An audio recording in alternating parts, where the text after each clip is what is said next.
Hello students, now let's begin with our third chapter, that is business environment. So what business environment basically means that in business environment जो भी आपके business की like जैसे हम एक environment को belong करते हैं, similarly business में भी कुछ components होते हैं जिसके लिए हमें take care करना पड़ता है. So there are two types of components that we cover in business environment and they are internal and external. So two type of components that comprise business environment are internal forces and external forces. तो जो business environment होता है वो sum total होता है इन दोनों forces का.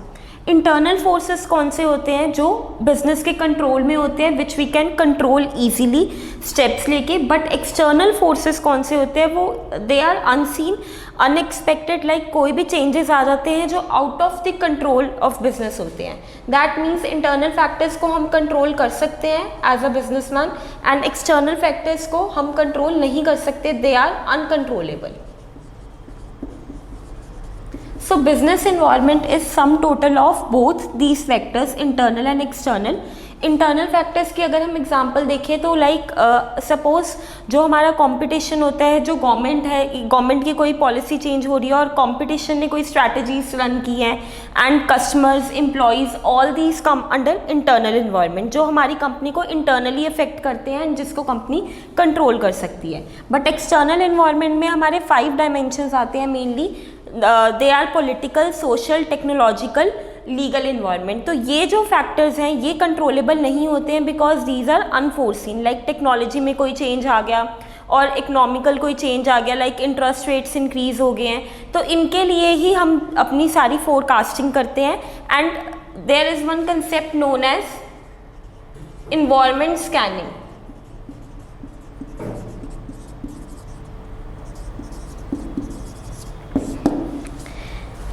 Environment scanning में मेनली क्या होता है, ये इन्वायरमेंट स्कैनिंग जो है ये मेनली यही एक्सटर्नल फैक्टर्स जो है, जो भी चेंजेस हो रहे हैं बिजनेस इन्वायरमेंट में उसको प्रिडिक्ट करने के लिए होती है कि कहाँ पे हमें कोई अपॉर्चुनिटी मिल रही है, where there is any threat. तो जब हम पहले से ही अपने चेंजेस को प्रिडिक्ट कर लेते हैं तो इन्वायरमेंट स्कैनिंग में हम यही स्कैन करते हैं. तो फ्यूचर में कोई भी अपॉर्चुनिटीज़ मिल रही हैं जो हमारी कंपनी लेके आगे कंपैटिटर से आगे बढ़ सकती है, और कोई भी थ्रेट है, कमिंग थ्रेट है कंपनी को, लाइक कोई भी चेंज आ रहा है, टेक्नोलॉजिकल चेंज आ रहा है, लाइक GST आया है, तो कैसे उन सब चीज़ों से हमें टेक ओवर करना है वो सब कुछ हम इन्वायरमेंट स्कैनिंग के थ्रू पहले ही प्रिडिक्ट करते हैं.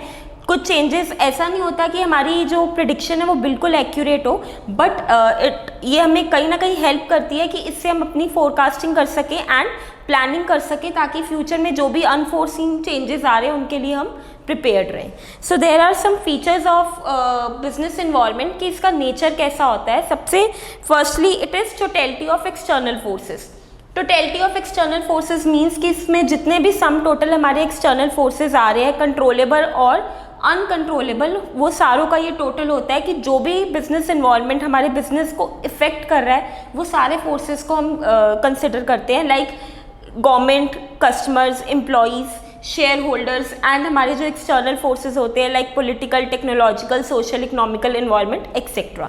सो it is sum total of all the forces that are affecting our business. Then is specific and general forces.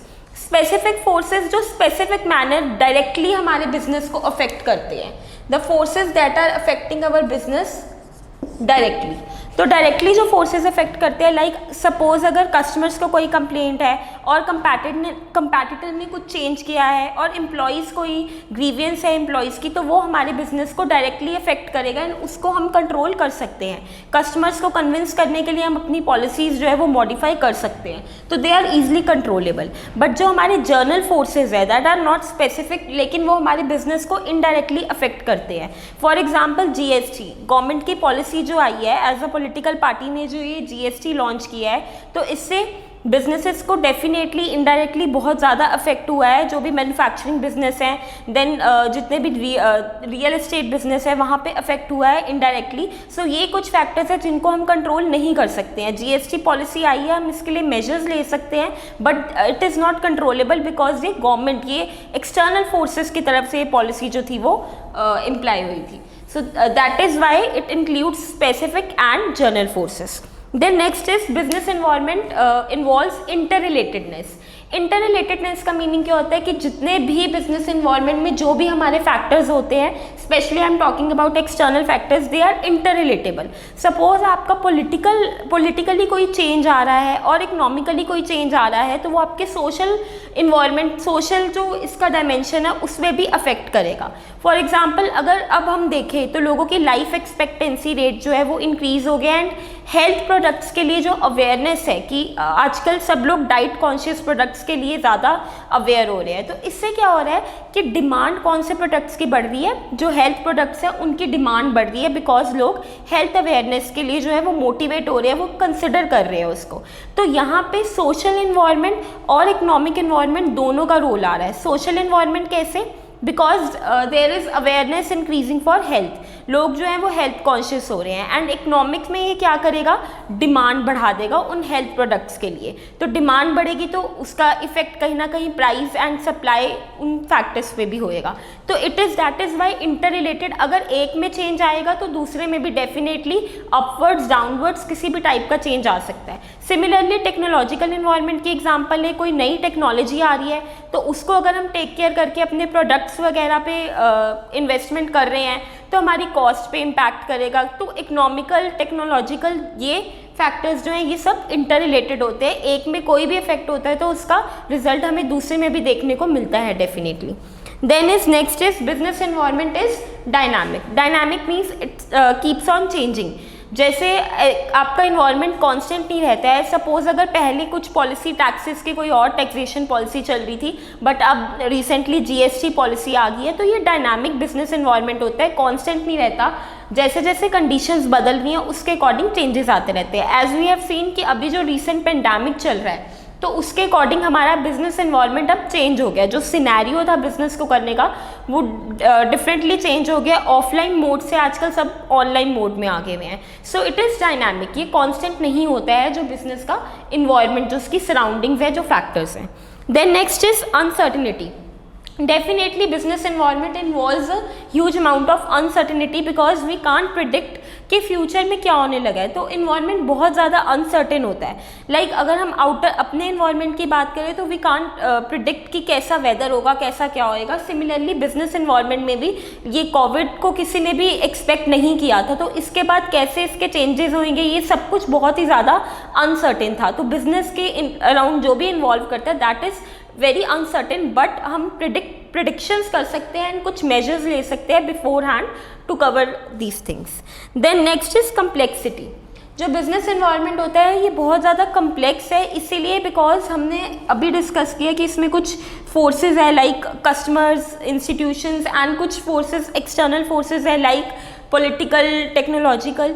तो ये जब सभी फैक्टर्स को हम एक साथ करते हैं तो ये बहुत ज़्यादा कॉम्प्लेक्स हो जाता है अंडरस्टैंड करना कि कौन से फैक्टर, कोई पॉलिसी आ रही है, ये कुछ आ रहा है तो इसका इम्पैक्ट कहाँ पे होएगा, किन फोर्सेस में होएगा, कस्टमर्स पे क्या इफेक्ट होएगा, एम्प्लॉयज़ पे क्या इफेक्ट होएगा। सो टू अंडरस्टैंड, अगर हम सिंगल हैंडेडली एक एक फोर्स को देख रहे हैं then it is easy to understand, but when we are studying together all the forces then it becomes a little bit complex to understand.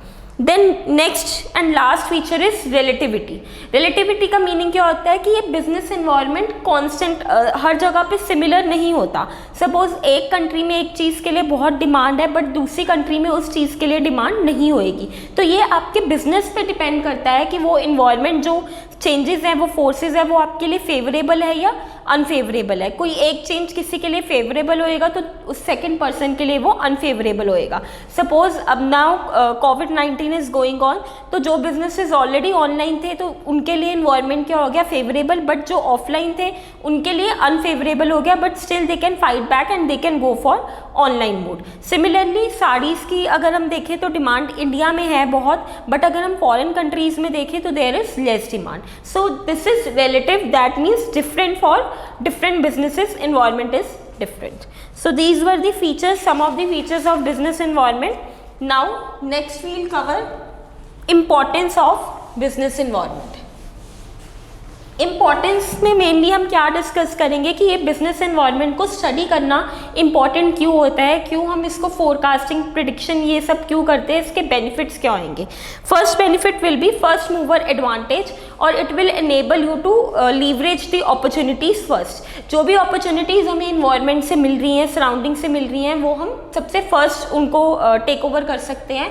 कैसे? अगर हम अपना बिजनेस एनवायरनमेंट स्कैनिंग कर रहे हैं, चेंजेस देख रहे हैं एनवायरनमेंट में कि कंपैटिटर क्या चेंजेस कर रहा है, कस्टमर्स को कैसे हम इन्फ्लुएंस कर सकते हैं, बाकी हमारे external forces, economic, technological environment में क्या चेंजेस आ रहे हैं, अगर वो हम पहले से ही उसके अकॉर्डिंग हम अपना बिजनेस कर रहे हैं रन, तो ये ईजी हो जाएगा हमारे लिए कोई भी अपॉर्चुनिटी जो है जिसको हम लीवरेज कर सकते हैं। सपोज एग्जाम्पल लेते हैं लाइक मारुति उद्योग, तो they are holding 46% share now. क्यों ऐसा हुआ? बिकॉज उन्होंने ये चीज़ प्रिडिक्ट की कि इंडिया में मेनली जो लोग हैं वो मिडिल क्लास है, तो उनके लिए इतना कॉस्टली कार को बाय करना पॉसिबल नहीं है। दैट इज़ वाई वो स्मॉल साइज कार से आए, जिससे उन्होंने कस्टमर्स को कन्विंस किया एंड अपना शेयर जो था वो इंक्रीज कर लिया। तो जो सबसे पहले अपॉर्चुनिटी को लीवरेज कर, अपॉर्चुनिटी को फोर्सी करेगा, वही उसका एडवांटेज ले सकता है। सो फर्स्ट मूवर एडवांटेज लेने के लिए आपको अपना इन्वायरमेंट प्रिडिक्ट करना पड़ेगा। सिमिलरली अब के टाइम में जो बिजनेसेस ऑनलाइन रन कर रहे हैं, दे आर वो बहुत ज़्यादा बेनिफिट ले रहे हैं even in this crisis also. But जो बिजनेसेस ऑफलाइन मोड पे ही डिपेंडेंट हैं, they are not able to successfully run their business. So next thing is it helps to identify threats and early warning signals. कोई भी threats है business पे, कुछ भी कंपैटिटर की तरफ से कोई थ्रेट आ रहा है या फिर कोई पॉलिसी चेंज होने वाली है जिससे हमारे बिजनेस को किसी भी टाइप का रिस्क है, तो वो हम पहले से ही एक वार्निंग मिल जाती है अगर हम अपने बिजनेस एनवायरनमेंट को स्कैन कर रहे हैं। तो ये सपोज एग्जांपल कि जैसे सपोज नोकिया के एग्जांपल लेते हैं यहाँ पे। नोकिया अर्लियर बहुत अच्छा शेयर था मोबाइल में उसका, इट वाज, जब भी वो कंपनी आई थी तो बहुत अच्छे वे में उसने मोबाइल शेयर को, मोबाइल मार्केट को टेक ओवर किया था। But they haven't change their technology with the time. Technology के अकॉर्डिंग स्मार्टफोन्स एंड ऑल बाद में आगे, Samsung and all, but Nokia ने अपनी टेक्नोलॉजी को चेंज नहीं किया, ड्यू टू विच नोकिया आज के टाइम में एग्जिस्ट भी नहीं कर रही है। बिकॉज उनको ये थ्रेट या अर्ली वार्निंग सिग्नल मिला था कि उनको अपनी टेक्नोलॉजी चेंज करनी चाहिए। स्मार्टफोन्स आ रहे हैं, ट्रेंड्स बदल रहे हैं, बट उन्होंने चेंजेस नहीं किए। That is why they are lagging behind. Similarly जो ब्लैक एंड वाइट टेलीविजन्स की कंपनीज थी, उन्होंने एज सच कलर टेलीविजन में खुद को कन्वर्ट कर लिया, तो they are still holding their share. तो अगर आप जो भी आपको थ्रेट्स वगैरह सिग्नल्स मिल रहे हैं, अगर आप उनको अंडरस्टैंड करके चेंजेस कर रहे हो कंपनी में, तो it is easy for you to move further and अपने कंपैटिटर से आप आगे कर सकते हो। Then next point is it is helpful in tapping and assembling resources. जो भी, जब हम अपना बिजनेस एनवायरनमेंट को फोर्सी करते हैं, तो जो भी हमें रिसोर्सेज चाहिए होते हैं वो कहाँ से असेंबल करनी है, कौन से रिसोर्सेज चाहिए, वो हमारे लिए इजी हो जाता है। सपोज टेक्नोलॉजी चेंज हो रही है। टेक्नोलॉजी पहले क्या थी? Technology was labour oriented. पहले टेक्नोलॉजी नहीं थी तो सारी प्रोडक्शन लेबर मैनमेड होती थी। दैट मीन्स कि हम ह्यूमन लेबर को अपॉइंट करते थे जो भी वर्क था। बट आज के टाइम में मशीनरी, हाईटेक मशीनरी आ गई है, तो हाईटेक मशीनरी को जब हम एम्प्लॉय कर रहे हैं तो उससे क्या हो रहा है कि जो भी हमारा वर्क है that is becoming easier. So that is Y जो भी रिसोर्सेज हमें चाहिए अपने इस वर्क को करने के लिए, लाइक अब अगर हम टेक्नोलॉजी यूज़ करें, definitely we need more resources, we need to produce, we need machinery. तो ये रिसोर्सेज हमारे लिए असेंबल करना जो होता है वो ईजी हो जाता है कि ये रिसोर्सेज हमें कहाँ से मिलेंगी एंड कैसे हमने इन रिसोर्सेज को यूटिलाइज करना है। तो ये तभी पॉसिबल है अगर हम अपने इन्वायरमेंट को अच्छे से फोर्सी कर रहे हैं, उसको प्रिडिक्ट कर रहे हैं। Next is it helps to cope up with rapid changes. जो भी रैपिड चेंजेस आ रहे हैं, अगर अब हमने अपने इन्वायरमेंट को अच्छे से स्कैन किया हुआ है, हमें पता है कि फ्यूचर में चल के कौन सी क्राइसिस आने वाली है, हम उसको जस्ट प्रिडिक्ट कर सकते हैं, श्योर नहीं हो सकते उसके लिए। तो जो भी चेंजेस आ रहे हैं हम रैपिडली उनके साथ कोप अप कर सकते हैं अगर हम पहले से ही प्रिपेयर्ड है अपने इन्वायरमेंट के साथ। अब लाइक सपोज अब कोविड चल रहा है रिसेंटली, तो हम अगर पहले से ही हमने ये प्रिडिक्ट कर लिया है कि किस वे में बाकी कंपनीज क्या कर रही है, कंपैटिटर्स क्या कर रहे हैं, एंड हम भी अपनी पॉलिसीज़ को वैसे ही चेंज कर पाएंगे क्योंकि हमने अपने इन्वायरमेंट को पहले से स्कैन किया हुआ है एंड हम प्रॉपरली उसके अकॉर्डिंग अपनी प्लानिंग जो है वो उसके अकॉर्डिंग स्ट्रैटेजी प्लानिंग अपनी कर रहे हैं। Then next is it helps in assisting planning and policy formulation. तो प्लानिंग में भी बिजनेस एनवायरनमेंट हेल्प करता है, क्योंकि बिजनेस एनवायरनमेंट में हम क्या कर रहे हैं, हम प्रिडिक्शंस कर रहे हैं, हम फोरकास्टिंग कर रहे हैं। तो ये फोरकास्टिंग, जो भी हमारे पास फोरकास्टिंग हो रही है, इससे हमारे पास कुछ प्रेमाइसेस आते हैं, कुछ एजम्पशंस आती है, जिनके बेस पे हम अपनी प्लानिंग करते हैं एंड पॉलिसी करते हैं। लाइक सपोज अभी मोस्टली फर्म्स की क्या पॉलिसी होगी हुई है कि ऑनलाइन मोड को कैसे वो सक्सेसफुली रन करें, जो ऑलरेडी ऑनलाइन है वो कैसे उसको और एनहांस कर सकते हैं, और जो ऑफलाइन है वो कैसे ऑनलाइन जा सकते हैं। तो इसके लिए जो भी प्लानिंग और पॉलिसी फॉर्मुलेशन होएगी वो कैसे उनकी एनरिच हो सकती है, अगर वो अपने इन्वायरमेंट को स्कैन कर रहे हैं कि एक्सटर्नली क्या चल रहा है, इकोनॉमी में क्या चल रहा है, इंटरेस्ट रेट्स अप है या डाउन है, या कोई गवर्नमेंट की कोई पॉलिसी चेंज हुई है, टैक्सेशन पॉलिसी चेंज हुई है, और कोई टेक्नोलॉजिकल उनके पास क्या क्या टेक्नोलॉजीज़ है जिनको वो लीवरेज करके ऑनलाइन जा सकते हैं। तो ये सब कुछ जो होता है ये तब वो फॉर्मुलेट कर पाएंगे when they are studying their environment. Last importance of business environment is that it helps in improving performance. जो भी बिजनेस की परफॉर्मेंस है वो डेफिनेटली इम्प्रूव करेगी अगर आप पहले से ही प्लानिंग कर रहे हो, पहले से ही चेंजेस को चेक कर रहे हो, अपने कंपैटिटर्स, अपने आसपास के जो भी आपके इन्वायरमेंट में एक्सटर्नली एंड इंटरनली जो भी हैपनिंग्स हो रही हैं, अगर पहले से ही हम उनको अच्छे से फोर्सी कर रहे हैं एंड उनके अकॉर्डिंग अपनी प्लानिंग कर रहे हैं, तो डेफिनेटली बिजनेस की परफॉर्मेंस भी इम्प्रूव होएगी। अगर हम अपने सक्सेसफुल कंपैटिटर्स देख रहे हैं कि कौन सक्सेसफुल है, उनकी क्या पॉलिसीज़ है, उसके अकॉर्डिंग प्लानिंग करेंगे तो डेफिनेटली हमारी परफॉर्मेंस पास्ट के कंपैरिजन में इम्प्रूव होएगी। So this was the importance of business environment. Next is dimensions of business environment. Dimensions, or we can say factors affecting the business environment. Dimensions में mainly we have 5 dimensions जो बहुत ज़्यादा affect करती हैं business environment को. So first dimension is economic environment.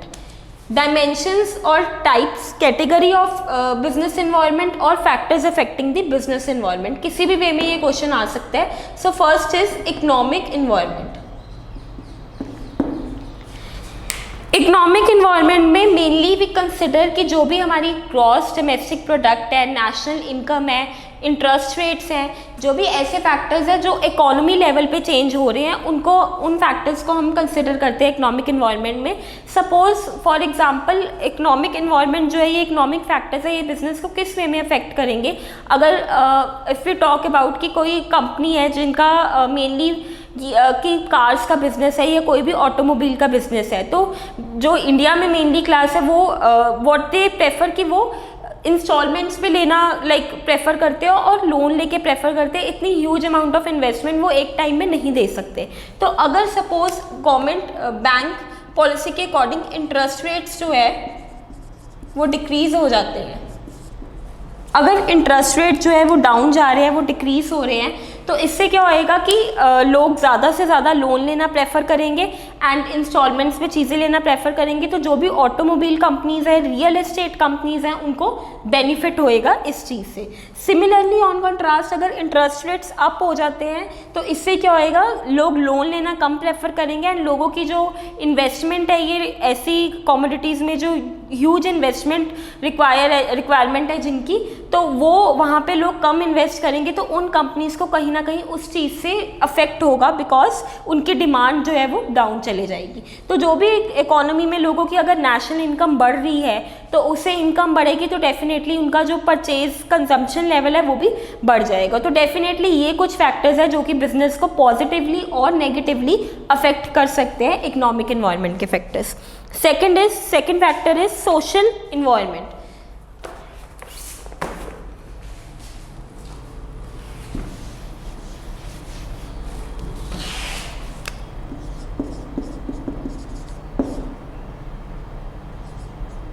Social environment में mainly क्या होता है कि लाइक सोशली जो भी आपकी सराउंडिंग्स है, जो भी ट्रेडिशन है, कस्टम्स है, वैल्यूज़ हैं, उनमें हो रहे चेंजेस कैसे बिजनेस को अफेक्ट कर सकते हैं। तो सोशल इन्वायरमेंट में अगर हम देखें लाइक ट्रेडिशन, फेस्टिवल्स के टाइम में जितने भी ये स्वीट शॉप्स होते हैं, ग्रीटिंग कार्ड शॉप्स होते हैं, इनके सेल जो होती है वो बढ़ जाती है। क्यों? क्योंकि हमारे यहाँ पे इंडिया ऐसे ही सिमिलरली अदर कंट्रीज़ में भी कुछ कल्चर्स हैं कि ये ट्रेडिशन हमने इस वे में सेलिब्रेट करना है, ये फेस्टिवल इस वे में सेलिब्रेट होएगा, तो कहीं ना कहीं वो सोशली जो लोगों के बिलीफ है, सोशल वैल्यूज़ हैं, उनमें आ रहे जो भी चेंजेस होते हैं उसके अकॉर्डिंग हमारे बिजनेस पे भी इम्पैक्ट करता है। अगर हम देखें सोशली नाउ लोगों का जो हेल्थ कॉन्शियस लोग हो गए हुए हैं, उनका जो मेन कंसर्न है वो अब ये हो गया कि हेल्दी प्रोडक्ट्स की तरफ जाएं, डाइट कॉन्शियस प्रोडक्ट की तरफ जाएं। तो जितना वो हेल्दी प्रोडक्ट्स कंज्यूम करेंगे, जितना उनकी सोशल अवेयरनेस इंक्रीज़ होएगी, उतना ज़्यादा बिजनेस जो हेल्थ कॉन्शियस प्रोडक्ट्स जो बिजनेस बना रहे हैं उनके लिए उतना ही ज़्यादा बेनिफिट करेगा, क्योंकि डिमांड उतनी ही ज़्यादा इंक्रीज़ होएगी जितना वो सोशली अवेयर हो रहे हैं अपने हेल्थ को लेके या अपनी वैल्यूज़ को लेके या अपने ट्रेडिशन और कस्टम्स को लेके। तो सोशल इन्वायरमेंट भी इम्पैक्ट करता है बिजनेस को in some manner. Then next is technological environment. Third dimension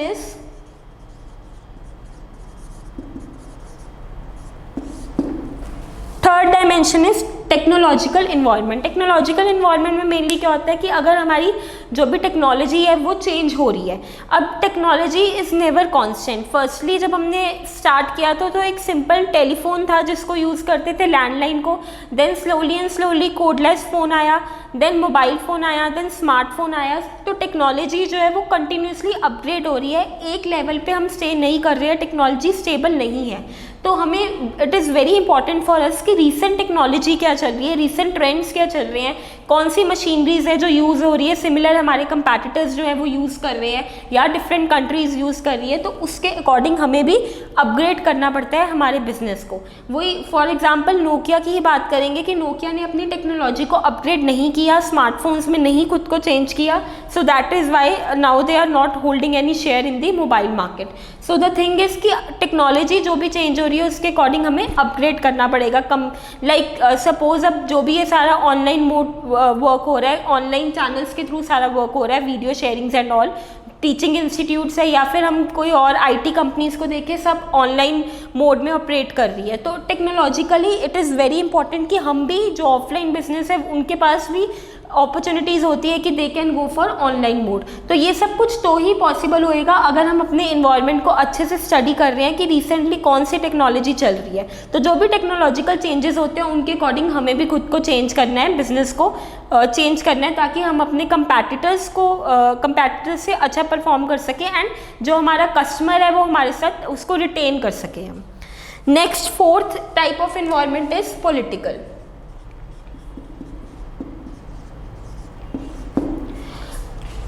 political environment में मेनली क्या होता है कि सपोज जैसे जो भी रूलिंग पार्टी है, जो भी रूलिंग गवर्नमेंट है, उन्होंने क्या पॉलिसीज चेंज की हैं, वो सारा हमारा पॉलिटिकल इन्वायरमेंट में आता है कि रूलिंग पार्टी का एटीट्यूड क्या है बिजनेस की तरफ, जो भी बिजनेसेस हो रहे हैं, फॉरेन पॉलिसी, फॉरेन इन्वेस्टमेंट की तरफ क्या एटीट्यूड है।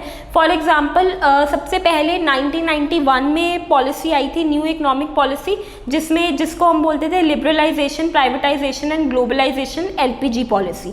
देन उसके बाद डीमोनेटाइजेशन आई है, देन जीएसटी इंट्रोड्यूस हुए हैं। तो ये कुछ पॉलिसीज़ हैं जो पॉलिटिकल पार्टीज़ अपने अकॉर्डिंग चेंज करी है। 1991 में कांग्रेस पार्टी थी तो उन्होंने हमें ये एलपीजी पॉलिसी दी, बट उसके बाद next time BJP ruling party बन गई तो उन्होंने डीमोनेटाइजेशन, जीएसटी जैसे चेंजेस दिए। तो इससे इन पॉलिटिकल जो भी पार्टी के रूल्स एंड रेगुलेशंस, जो भी न्यू नॉर्म्स होते हैं, गाइडलाइंस होती है, उससे बिजनेस पे डेफिनेटली इम्पैक्ट पड़ता है। तो वो पॉलिटिकल फैक्टर्स को भी हमें कंसिडर करना पड़ता है कि रूलिंग पार्टी का क्या एटीट्यूड है बिजनेस की तरफ, whether they have a favourable attitude, foreign investments वो अलाउ कर रहे हैं या नहीं कर रहे हैं, टैक्सेस कैसे, बिजनेस पे कौन से टैक्सेस, कितना अमाउंट बढ़ा है। तो ये सब कुछ चीज़ें जो हैं बहुत ज़्यादा मैटर करती है कि क्या पॉलिसीज़ है रूलिंग पार्टी की। Then after this last type is legal environment. Legal environment में मेनली हम देखते हैं कि जो भी लॉज वगैरह होते हैं at central, state and local level, जो भी हमारे लीगल लॉज एंड रेगुलेशंस बनाए गए हैं, लाइक लैंड को लेके कुछ रूल्स होते हैं, कुछ लॉज होते हैं कि आपने कैसे यूज़ करना है, वेज लॉ होता है कि आपके एम्प्लॉयज़ की कितनी वेजेस होनी चाहिए। तो ये सब कुछ जो भी लॉज हैं इनको हमें ध्यान रखना पड़ता है। जो भी rules and regulation statutory level पे बनी है उनको टेक केयर करना है अपने बिजनेस के लिए, because definitely they affect our business. For example there is a statutory warning कि जो भी सिगरेट वगैरह या ऐसे प्रोडक्ट्स को सेल करते हैं तो उनको वार्निंग देनी होती है कि it is injurious to health, जो भी पैकेज है। अगर हम एडवर्टीजमेंट टेलीविजन पे भी देखें तो उसमें वार्निंग दी होती है कि it is injurious to health. तो ये कुछ लीगल गाइडलाइंस है, लाइक MRP मेंशन करनी है, प्रोडक्ट की एक्सपायरी डेट मेंशन करनी है प्रोडक्ट पे। तो अगर हम इन लीगल गाइडलाइंस को, इन लॉज को फॉलो नहीं करते हैं तो वहाँ पे हमारा बिजनेस इम्पैक्ट होता है। तो जो भी ये लॉज बने हुए हैं लैंड को लेके या वेजेस को लेके, इनको भी हमें कंसिडर करना पड़ता है अगर हमें अपने बिजनेस को सक्सेसफुली रन करना है। So these were the 5 dimensions of business environment, or we can say factors affecting the business environment और types of business environment। तो किसी भी वे में ये क्वेश्चन जो है वो आ सकता है। So after this, after dimensions, we'll study new economic policy।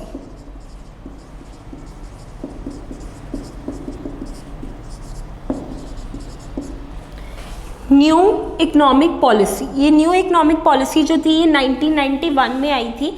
And इस इकोनॉमिक पॉलिसी के मेन कंसर्न क्या था कि जो भी बिजनेसेस हैं उनके लिए लाइक फॉरेन इन्वेस्टमेंट या कुछ भी हमारे जो टैक्सेस वगैरह हैं उनको थोड़ा लिबरलाइज कर दे, ताकि जो बिजनेसेस हैं वो फ्लरिश करे, बिजनेस की ग्रोथ अच्छी हो जाए। तो ये मेनली बिजनेस के फेवरेबल करने के लिए ये पॉलिसी जो थी वो लॉन्च हुई थी। एंड इसके 3 मेन कंपोनेंट्स थे। First was liberalization, second was privatization, first was liberalization, second was privatization and third was globalization।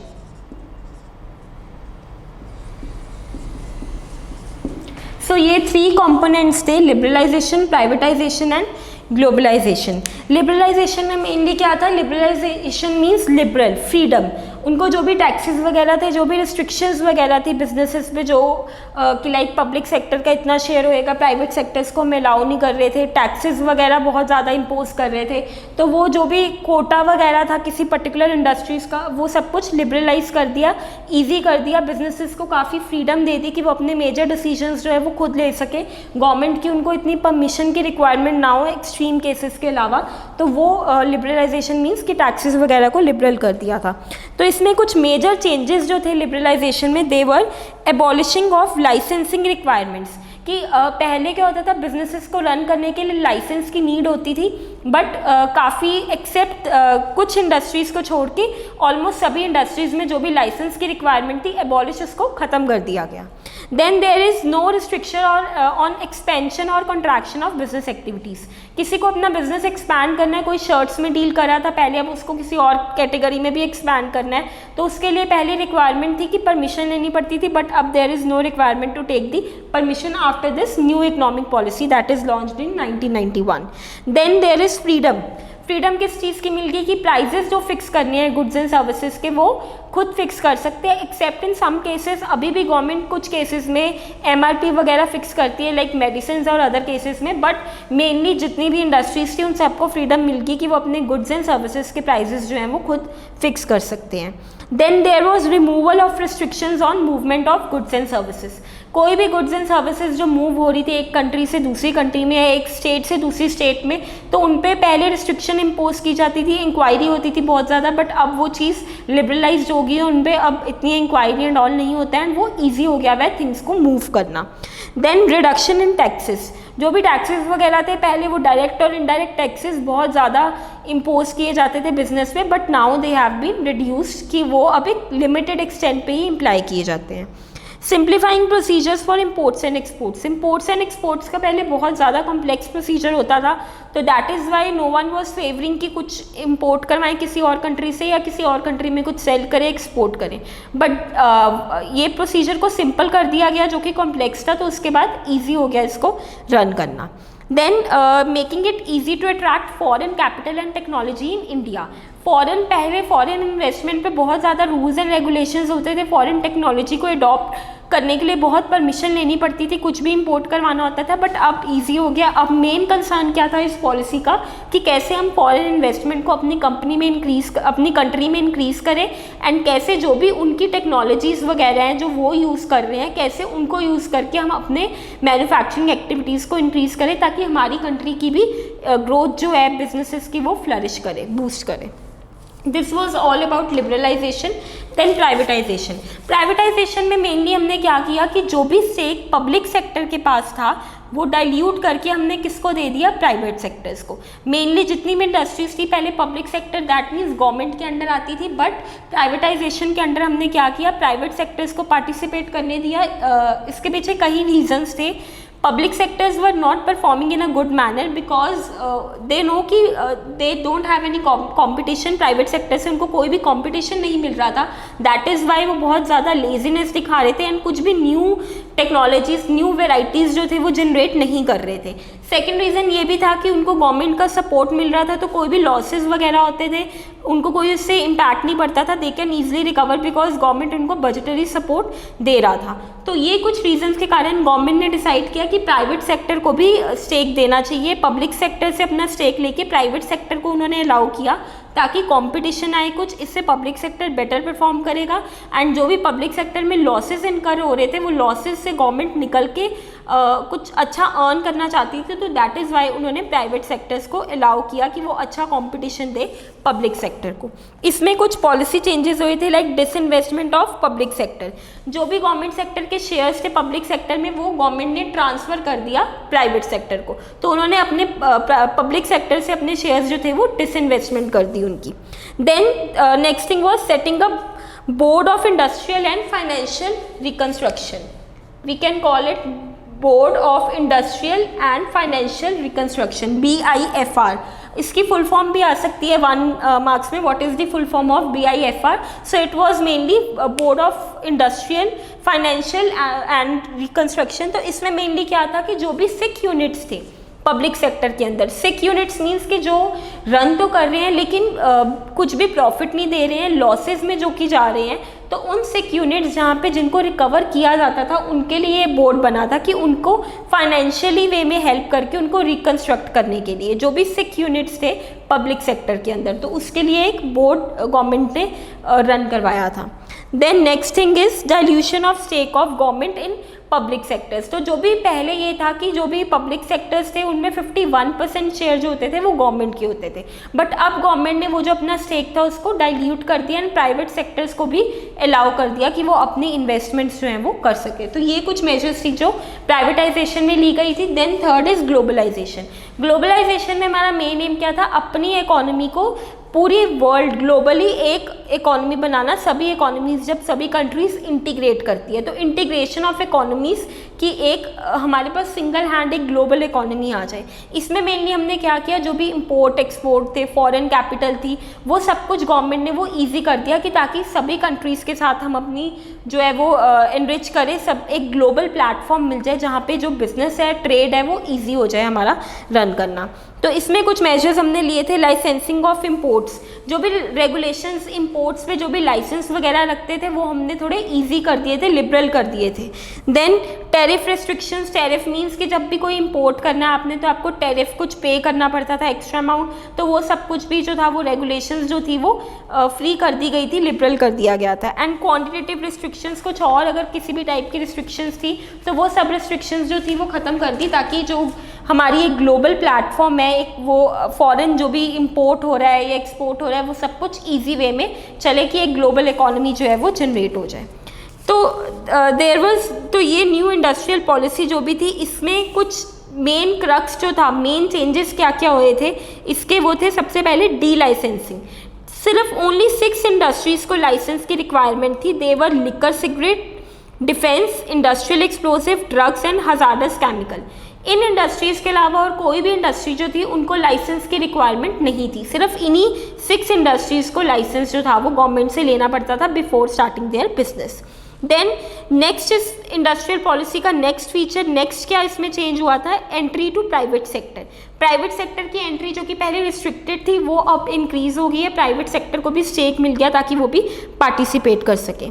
Disinvestment जो भी पब्लिक सेक्टर में गवर्नमेंट की इन्वेस्टमेंट थी वो गवर्नमेंट ने वापस ले ली, so it leaded to disinvestment. Liberalisation of foreign policy, जो भी NRI वगैरह थे या फॉरेन इन्वेस्टर्स थे उनको 100% अलाउ कर दिया गया कि वो अपनी इन्वेस्टमेंट, इक्विटी इन्वेस्टमेंट है किसी भी कंपनी में 100% की लिमिट तक कर सकते हैं। पहले इट वॉज 50%, 70% वेरी करती थी, बट नाउ 100% पूरा हो सकता है NRI या फॉरेन इन्वेस्टमेंट की जो लिमिट है, जो इक्विटी लिमिट है। देन लिबरलाइजेशन, जो भी रिस्ट्रिक्शंस वगैरह थी कि इंपोर्ट करवाना है कुछ फॉरेन से या किसी भी और टाइप की क्वान्टिटेटिव रिस्ट्रिक्शंस थी, वो लिबरलाइज होगी, they were not applying on the business now. And then next is setting of this board, industrial and financial reconstruction board, and एक और बोर्ड सेट किया गया था, that was foreign investment promotion board. इस board का main work क्या था कि कैसे फॉरेन इन्वेस्टमेंट को प्रमोट किया जाए, कि कैसे फॉरेनर्स हमारी कंट्री में आके इन्वेस्ट करें। And last one is setting up small scale industries. Small scale industries को सेट किया गया ताकि उसके लिए गवर्नमेंट खुद उनको फाइनेंशियली हेल्प करता था, जो भी लोन लैंड की रिक्वायरमेंट थी, ताकि इंडिया में भी जो बिजनेसेस है वो मैन्युफैक्चरिंग स्टार्ट हो, स्मॉल लेवल से स्टार्ट हो, slowly it will go to medium level and then it will transfer to large industries. So next thing is impact on business and industry. जो ये न्यू इकोनॉमिक पॉलिसी थी, इसने business को किस वे में impact किया, इंडियन इंडस्ट्रीज़ कैसे impact हुई इस न्यू पॉलिसी से। इंक्रीजिंग कंपटीशन, सबसे फर्स्टली क्या हुआ, कंपटीशन जो था वो इन इंडस्ट्रीज़ के लिए इंक्रीज हो गया, जो भी हमारी इंडियन इंडस्ट्रीज़ थी।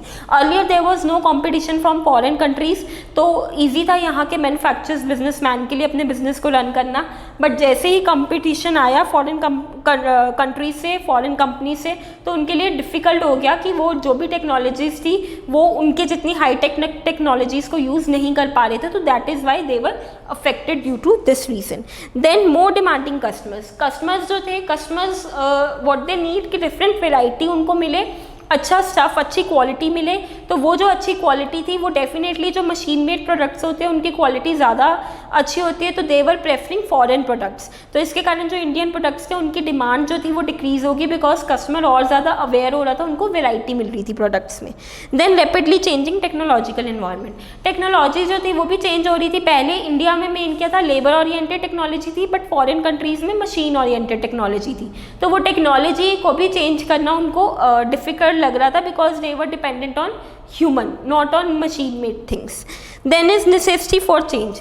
अर्लियर जो बिजनेसमैन थी उनकी पॉलिसी जो थी वो एक स्टेबल होती थी, उनको जल्दी चेंज करने की नीड नहीं पड़ती थी। But now it has become compulsory for them to change, क्योंकि अगर वो चेंज नहीं करेंगे तो वो डेफिनेटली जो फॉरेन उनके कंपटीशन जो है वो उनको पीछे कर देगा, एंड दे विल नॉट, जो भी उनके कस्टमर्स वगैरह है वो उनको लूज़ कर देंगे अगर वो खुद को चेंज नहीं करेंगे, पॉलिसीज़ को नहीं चेंज करेंगे। Then is need for developing human resources. पहले के टाइम में ह्यूमन को इतना ज़्यादा वो ये नहीं देखते थे कि प्रॉपर नॉलेज है या नहीं है, थोड़ी सी ट्रेनिंग देके अपॉइंट कर लेते थे and they start work. But जब से ये कंपटीशन आया, फॉरेन कंपटीशन, तो अच्छी प्रॉपर डेवलप्ड ह्यूमन रिसोर्सेज होना बहुत नेसेसरी है एक कंपनी के लिए, क्योंकि ह्यूमन ही एक ऐसा एसेट है जो बिल्कुल यूनिक होता है, बिल्कुल डिफरेंट होता है, जो कंपनी को फ्लरिश कर सकता है। तो ह्यूमन रिसोर्सेज उनको अब क्या रिक्वायरमेंट थी कि प्रॉपर नॉलेज हो, प्रैक्टिकली भी एंड थ्योरेटिकली भी, एंड देन अपॉइंट करना उनको। Then next impact was market orientation. Earlier क्या होता था, कंपनीज प्रोडक्ट बना देते थे एंड देन मार्केट में सेल करने जाते थे, but now there is that was production oriented. But अब क्या कॉन्सेप्ट आ गया, मार्केट ओरिएंटेशन का। पहले आपको अपने मार्केट को जज करना है कि आपके मार्केट में कौन है, कौन आपके टारगेट कस्टमर्स है, किनको आप टारगेट कर रहे हो, क्या नीड है, प्रोडक्ट्स एंड सर्विसेज कैसी उनकी डिमांड है, उसके बाद प्रोडक्शन होएगी आफ्टर एनालाइजिंग द मार्केट। सो अब कॉन्सेप्ट क्या आ गया था, मार्केट ओरिएंटेशन का। मार्केट एनालाइज करके उसके अकॉर्डिंग अपनी जो हम प्रोडक्शन वगैरह एक्टिविटीज़ को कंटिन्यू करेंगे। Then last one is loss of budgetary support to public sector. Public sector जो भी इंडस्ट्रीज़ वगैरह थी उनको पहले गवर्नमेंट की बजट का सपोर्ट मिलता होता था, बट अब वो सपोर्ट नहीं था, गवर्नमेंट ने वो सपोर्ट देने से मना कर दिया, बिकॉज पब्लिक सेक्टर जो था वो बहुत ज़्यादा लॉसेज इनकर कर रहा था। So this was all about new economic policy. Now last topic is demonetization.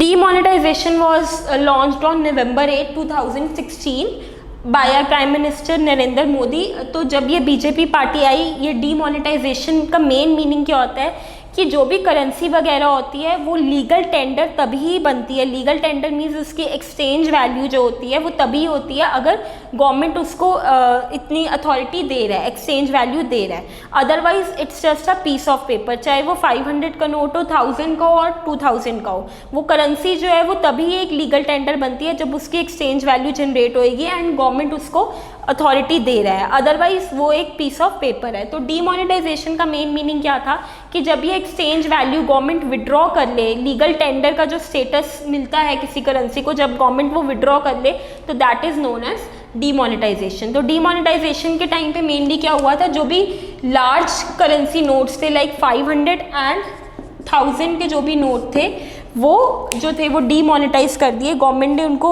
Ruin कर दिया, उनकी एक्सचेंज वैल्यू जो थी वो ख़त्म कर दी एंड उसकी जगह पे क्या कर दिया, 2000 की करेंसी जो थी, 2000 के नोट्स थे वो लॉन्च कर दिए। ऐसा करने के पीछे गवर्नमेंट के बहुत सारे रीजंस थे। तो मेन रीज़न यही था कि जो भी ये लार्ज अमाउंट करेंसी यूज़ हो रही है टेररिज्म और लॉन्ड्रिंग, मनी लॉन्ड्रिंग के लिए, इन एक्टिविटीज़ के लिए, इलीगल एक्टिविटीज़ के लिए, तो वो चीज़ जो है वो ख़त्म हो जाए। एंड सेकेंडली कि जो भी लोगों के पास जो भी मनी है वो कहाँ से आ रहा है, उसका सोर्स क्या है उस मनी के आने का, वो गवर्नमेंट को पता लग जाए कि प्रॉपर लीगल मनी हो, वाइट मनी हो सबके पास। तो इसीलिए गवर्नमेंट ने जो भी लार्ज अमाउंट करेंसी नोट्स थे उनको डीमोनेटाइज कर दिया एंड 2000 के जो नोट्स थे उनको एक्सचेंज वैल्यू देके उनको लीगल टेंडर बना दिया। So this was the crux of demonetisation.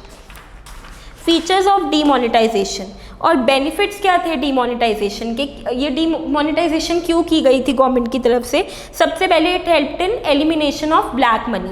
जो भी ब्लैक मनी था, जो भी ब्लैक मनी मीन्स कि जिसका सोर्स नहीं हमें पता था, कि लाइक लोग जो इलीगल मनी था, लोग अपने टैक्सेस नहीं पे कर रहे थे, तो लोग ज़्यादा अपनी इनकम कम शो कर रहे थे सो दैट टैक्सेस कम पे करने पड़े और सोर्स नहीं बता रहे थे। बट अब उनको अपने मनी का सोर्स बताना पड़ेगा। जब वो ये 500 और 1000 के नोट बैंक में डिपॉजिट करवा के 2000 के नोट लेने जाएंगे तो उसके पीछे उनको सोर्स बताना पड़ेगा कि ये उनके पास करेंसी कहाँ से आई।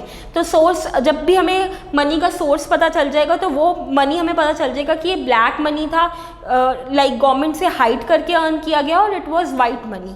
Then is eradication of corruption. Corruption में भी हम हाई करेंसी नोट्स का यूज़ करते हैं, तो अब जब भी हमें प्रॉपर सोर्स बताना पड़ेगा कि वो अकाउंट में हमारे मनी कहाँ से आया है, तो करप्शन जैसी एक्टिविटीज़ जो हैं उन पे भी इफेक्ट होएगा और वो एलिमिनेशन हो जाएगी। Then elimination of counterfeit currency. Counterfeit currency का मीनिंग होता है कि जो भी लाइक फेक नोट्स होते हैं, जो फेक करेंसी है, वो भी अब काउंटरफीट होएगी। तो सब कुछ बिकॉज 500,000 के नोट्स जो थे वो जो हैं वो बंद हो गए हुए हैं, तो अब न्यू नोट्स आए हैं, तो उसके अकॉर्डिंग जो भी इनके फेक करेंसी बनी थी 500 एंड 1000 की, वो भी अब रियोन होगी, वो भी वेस्ट होगी। तो काउंटरफीट करेंसी जो थी वो भी एलिमिनेट होगी है for a time being. Then elimination of terror funding. Terrorism के लिए जो भी करेंसी जाती थी वो ह्यूज अमाउंट नोट्स में जाती थी, तो उनको अगर उन्होंने बैन कर दिया, इनको बंद कर दिया, तो दैट इज़ वाई टेररिज्म पे भी, फंडिंग पे भी अफेक्ट आया। Then is money laundering. Money laundering में मेनली क्या होता है कि इट मीन्स कि हम मनी को लाइक डिफरेंट रीजन्स में, डिफरेंट कंट्रीज़ में हमने इन्वेस्ट करके रखा हुआ है। लाइक सपोज एक कंट्री के बैंक अकाउंट में दूसरी कंट्री के, तो हम अपना प्रॉपर सोर्स नहीं बता रहे हैं मनी का, तो वो जो लॉन्ड्रिंग, मनी को ऐसे इलीगल वे से जो हम अर्न कर रहे थे, वो एक्टिविटीज़ पे भी अब एलिमिनेशन होगी हुई है। Rise in government revenue. Government की रेवेन्यू भी बढ़ गई है, क्योंकि अब क्या हो गया, अब सब लोग अपने बैंक अकाउंट्स में मनी को डिपॉजिट करवाना ही प्रेफर करते हैं, क्योंकि जब से ये डीमोनेटाइजेशन हुई है तो उससे ये हो गया कि कभी भी नोट्स जो है, करेंसी जो है वो बंद हो सकती है। तो लाइक पुअर पर्सनस ने भी अपने जनधन अकाउंट्स जो थे, वो योजना बनी, उसके अंडर बैंक अकाउंट्स में मनी डिपॉजिट करवाना शुरू कर दिया। इससे क्या हो गया, गवर्नमेंट की रेवेन्यू जो थी वो भी इंक्रीज़ होगी। जो भी सोर्सेस मनी जो भी लोगों के पास था वो उन्होंने आके डिपॉजिट करवा दिया एंड बता दिया कि कौन सा मनी कहाँ से आया, एंड जिस मनी का कोई प्रॉपर सोर्स नहीं था वो गवर्नमेंट ने लाइक उसके लिए गवर्नमेंट ने उसको अपने पास रख लिया। तो इससे गवर्नमेंट की रेवेन्यू जो थी वो भी इंक्रीज होगी। Then financial inclusion. Financial inclusion में सभी जो भी हमारे सेक्टर में जितने भी थे, पुअर और रिच पर्सन्स, सभी फाइनेंशियली इंक्लूड हो गए, बिकॉज सब बैंक्स में अब मनी डिपॉजिट करवा रहे हैं। तो इससे गवर्नमेंट को एक एनालिसिस करने में हेल्प मिलेगी कि फाइनेंशियली हमारी इकोनॉमी कितनी स्ट्रॉन्ग है, तो जब सब लोग उसमें इंक्लूडेड होंगे। Then last is cashless economy. Cashless economy में क्या हो गया कि now there will be no cash, तो पेपर भी सेव होएगा, बिकॉज सब बैंक डिजिटल ट्रांजैक्शंस को ही प्रेफर करेंगे, फिजिकल ट्रांजैक्शंस और मॉनेटरी ट्रांजैक्शंस को इतना प्रेफर नहीं करेंगे। तो जो ये कैशलेस इकोनॉमी आ जाएगी, यहाँ पे बहुत सारे बेनिफिट्स इससे ये होंगे कि जो भी टेररिज्म था और काउंटरफिट फेक करेंसी जो नोट्स थे वो सब कुछ जो था वो एलिमिनेट हो जाएगा कहीं ना कहीं जब हमारी कैशलेस इकोनॉमी आ जाएगी। एंड इससे बैंक्स जो है हमारी कंट्री के बैंक डिपॉजिट्स हैं वो भी फ्लरिश होंगे, तो बैंक्स को भी उस चीज़ से हेल्प मिलेगी। Then last is impact of demonetisation. तो सबसे पहले इसका इम्पैक्ट क्या था, मनी और इंटरेस्ट रेट्स। जो भी हमारी interest rate as cash transactions जो थी वो डिक्लाइन होगी, वो कम होगी, तो इसके कारण लोगों ने बैंक्स में जो थे वो अपने डिपॉजिट्स इंक्रीज़ कर दिए और उनकी फाइनेंशियल सेविंग्स जो थी इंक्रीज़ होगी। तो बैंक सेक्टर जो था उनको इससे बहुत ज़्यादा बेनिफिट हुआ, बिकॉज डिपॉजिट्स का जो अमाउंट था वो बैंक्स में बढ़ गया, तो उसके अकॉर्डिंग इंटरेस्ट रेट्स जो थे वो भी वेरी करने लग गए। प्राइवेट वेल्थ में हमें एक डिक्लाइन देखने को मिला, बिकॉज जो भी नोट्स डीमोनेटाइज हुए थे, हाई करेंसी नोट्स, वो प्राइवेट सेक्टर में यूज़ हो रहे थे, बट वो डीमोनेटाइज होने के कारण उनको ह्यूज लॉस फेस करना पड़ा प्राइवेट सेक्टर को। पब्लिक सेक्टर वेल्थ पे कोई भी इफेक्ट नहीं था। पब्लिक सेक्टर वेल्थ का मेनली जो बजटरी सपोर्ट है वो गवर्नमेंट ही कहीं ना कहीं देती है, तो उससे उनको इतना इम्पैक्ट डीमोनेटाइजेशन से नहीं हुआ था। देन डिजिटाइजेशन में बहुत ही ज़्यादा इंप्रूवमेंट देखने को मिली, बिकॉज अब जो भी न्यू ट्रांजेक्शन्स थी वो सारी डिजिटल वर्ल्ड के थ्रू होने लगी, इलेक्ट्रॉनिक पेमेंट्स होने लगी, like debit cards and all, smart cards, ये सब कुछ यूज़ होने लगे पेमेंट के लिए। तो डिजिटाइजेशन पे बहुत अच्छा इफेक्ट हुआ था डीमोनेटाइजेशन का, कैशलेस इकोनॉमी जो थी वो आ गई। रियल एस्टेट में प्राइसेस जो थे वो डिक्लाइन हो गए, बिकॉज जो ह्यूज करेंसी नोट्स थे वो बैन हो गए, इसके कारण रियल एस्टेट लोगों के पास इन्वेस्ट करने के लिए इतना मनी नहीं था, तो दैट इज़ वाई वहाँ के प्राइसेस डिक्लाइन हो गए, बिकॉज इतनी डिमांड नहीं थी रियल एस्टेट में। देन इज टैक्स कलेक्शन में जो इम्पैक्ट था कि इनकम टैक्स कलेक्शन जो थी वो इंक्रीज़ होगी, क्योंकि अब लोगों के जो भी सोर्सेज वगैरह थे वो बताने लग गए थे कि यहाँ से हम इतनी इनकम जनरेट कर रहे हैं, तो अब प्रॉपर टैक्सेस उनको पे करने पड़ रहे थे, बिकॉज उनको अपनी इनकम जो थी वो डिस्क्लोज कर रहे थे। तो this was the impact of demonetisation, कि कहाँ पे इसने हेल्प किया, क्यों गवर्नमेंट ने इसको लॉन्च किया, एंड किन किन सेक्टर्स में इसका पॉजिटिव इम्पैक्ट था एंड किन सेक्टर्स में इनका नेगेटिव इम्पैक्ट था। So this was all about the business environment, that is third chapter of business studies. Take care.